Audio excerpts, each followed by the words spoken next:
Hi hello నమస్తే welcome to our channel. ప్రస్తుత రోజుల్లో అందరి ఇంట్లో ఫ్రిడ్జ్ ఉంది. ఇంట్లో వండిన వంటలు కొంచెం మిగిలిపోతే వాటిని ఫ్రిడ్జ్ లో పెట్టేస్తారు. కేవలం కాయగూరలనే కాదు, అన్నం కూడా ఫ్రిడ్జ్ లో పెడుతూ ఉంటారు. కొందరు ఎక్కువగా వండడం వల్ల వేస్ట్ చేయకూడదని ఫ్రిడ్జ్ లో పెడతారు. ఎందుకంటే ధాన్యాన్ని పండించిన వారికి ఆ బియ్యం విలువ తెలుసు. దీంతో వండిన అన్నం వృధా చేయకుండా కొందరు ఫ్రిడ్జ్ లో పెడుతూ ఉంటారు. అయితే వండిన అన్నం ఫ్రిడ్జ్ లో అసలు పెట్టవచ్చా? ఒకవేళ ఉంచితే ఎంతసేపు ఉంచాలి తెలుసుకుందాం ఈ వీడియోలో. కొందరు ఎక్కువగా అన్నం వండుతూ ఉంటారు.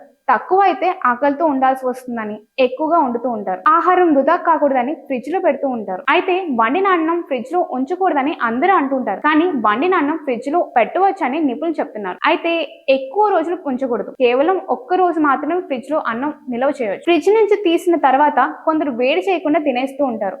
ఇలా చేయకూడదని డాక్టర్స్ చెప్తున్నారు. ఫ్రిడ్జ్ నుంచి తీసిన అన్నాన్ని వేడి చేయకుండా అస్సలు తినకూడదు. వేడి చేసిన తర్వాత తినాలి. అలాగని ఎక్కువ సార్లు కూడా వేడి చేయకూడదు. ఇలా తినడం వల్ల అందులో పోషకాలు పోతాయి. దీంతో శరీరానికి ఎటువంటి ప్రయోజనాలు ఉండవు. కాబట్టి ఎక్కువగా ఫ్రిడ్జ్ లో పెట్టొద్దు. ఒకవేళ పెట్టినా కూడా ఎక్కువ సార్లు వేడి చేసి తినొద్దని నిపుణులు చెప్తున్నారు. ఈ వీడియో నచ్చినట్టయితే షేర్ చేయండి, కామెంట్ చేయండి, లైక్ చేయండి.